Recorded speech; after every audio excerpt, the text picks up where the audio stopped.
إن الحمد لله نحمده ونستعينه ونستغفره ونؤمن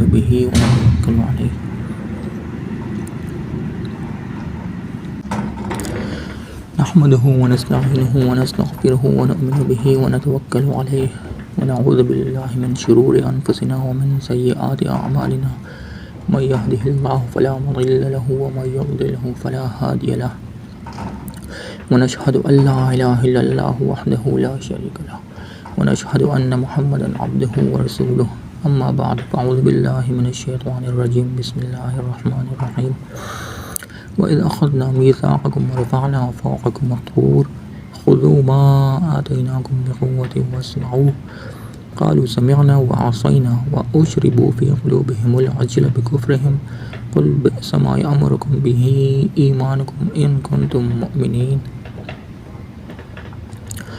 جب ہم نے تم سے وعدہ لیا اور تم پر طور کو کھڑا کر دیا اور کہہ دیا کہ ہماری دی ہوئی چیز کو مضبوط تھامو اور سنو، تو انہوں نے کہا ہم نے سنا اور نافرمانی کی، اور ان کے دلوں میں بچھڑے کی محبت گویا پلا دی گئی بسبب ان کے کفر کے۔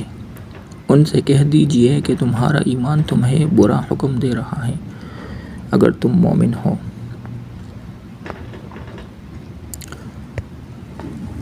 قل إن كانت لكم الدار الآخرة عند الله خالصة من دون الناس فتمنوا الموت إن كنتم صادقين۔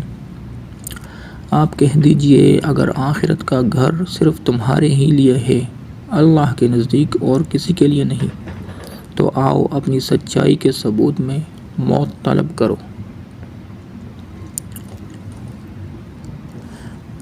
یہ ایک تعریض ہے، نہایت لطیف تعریض ہے ان کی دنیا پرستی پر۔ جن لوگوں کو واقعی دار آخرت سے کوئی لگاؤ ہوتا ہے وہ دنیا پر مرے نہیں جاتے اور نہ موت سے ڈرتے ہیں، مگر یہودیوں کا حال اس کے برعکس تھا اور ہے۔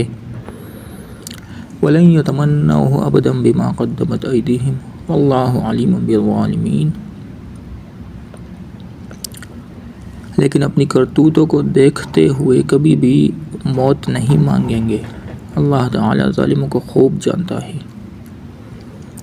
وَلَتَجِدَنَّهُمْ أَحْرَصَ النَّاسِ عَلَى حَيَاةٍ وَمِنَ الَّذِينَ أَشْرَكُوا يَوَدُّ أَحَدُهُمْ لَوْ يَعَمَّرُ أَلْفَ سَنَةٍ وَمَا هُوَ بِمُزَحْزِحِهِ مِنَ الْعَذَابِ أَن يُعَمَّرَ وَاللَّهُ بَصِيرٌ بِمَا يَعْمَلُونَ۔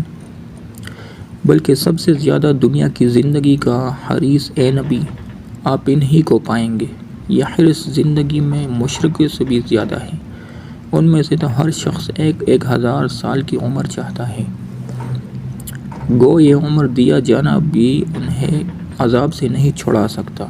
اللہ تعالیٰ ان کے کاموں کو بخوبی دیکھ رہا ہے۔ اصل میں علی حیاہ کا لفظ ارشاد ہوا ہے جس کے معنی ہے کسی نہ کسی طرح کی زندگی، یعنی انہیں محض زندگی کی حرص ہے، خواہ وہ کسی طرح کی بھی زندگی ہو، عزت اور شرافت کی ہو یا ذلت اور کمینہ پن کی۔ اللہ تبارک و تعالی بنی اسرائیل کی خطائے مخالفت، سرکشی اور حق سے روگردانی بیان فرما رہا ہے کہ طور پہاڑ جب سروں پر دیکھا تو اقرار کر لیا، جب وہ ہٹ گیا تو پھر منکر ہو گئے۔ اس کی تفسیر بیان ہو چکی ہے۔ بچھڑے کی محبت ان کے دلوں میں رچ گئی، جیسے کہ حدیث میں آیا ہے کہ کسی چیز کی محبت انسان کو اندھا بہرا کر بنا دیتی ہے۔ حضرت موسیٰ علیہ السلام نے اس بچھڑے کے ٹکڑے ٹکڑے کر کے جلا کر اس کی راکھ کو ہوا میں اڑا کر دریا میں ڈال دیا تھا، جس پانی کو بنی اسرائیل نے پی لیا اور اس کا اثر ان پر ظاہر ہوا۔ گو بچھڑا نیز تو نابود کر دیا گیا، لیکن ان کے دلوں کا تعلق اب بھی اس معبود باطل سے لگا رہا۔ دوسری آیت کا مطلب یہ ہے کہ تم ایمان کا دعویٰ کس طرح کرتے ہو، اپنے ایمان پر نظر نہیں ڈالتے، بار بار کی عہد شکنیاں، کئی بار کے کفر بھول گئے۔ حضرت موسیٰ کے سامنے تم نے کفر کیا، ان کے بعد پیغمبروں کے ساتھ تم نے سرکشی کی، یہاں تک کہ افضل الانبیاء ختم المرسلین حضرت محمد صلی اللہ علیہ وسلم کی نبوت کو بھی نہ مانا، جو سب سے بڑا کفر ہے۔